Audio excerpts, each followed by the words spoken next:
सर्वांना जय भीम. आज Buddha social activities ग्रुपच्या अंतर्गत संविधान गॅलरीचं जे आयोजन केलं आहे आणि त्यासोबत आपले यूट्यूब चॅनलचं आहे, त्या यूट्यूब चॅनलबद्दल आज प्रजासत्ताक दिनानिमित्त एक आपण छोटंसं मुक्त चर्चेचा कार्यक्रम ठेवलेला आहे. त्या मुक्त चर्चेमध्ये आजचा विषय आहे भारतीय प्रजासत्ताक दिन, भारतीय लोकशाही आणि राज्यघटना.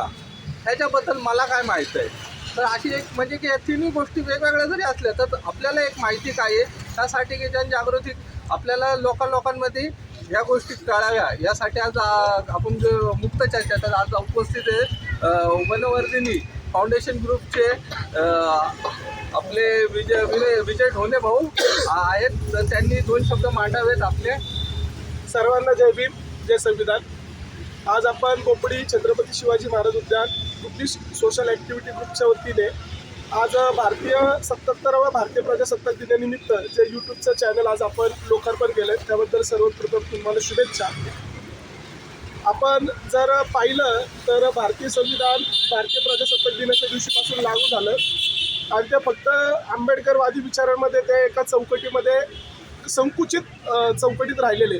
12 बलुतेदार 18 पगड जातीच्या सर्व जाती धर्म लिंग पंथभेदाची लोक त्याचा उपभोग घेतात, त्याचा वापर करतात, त्याच्या अधिकारांची अंमलबजावणी करतात.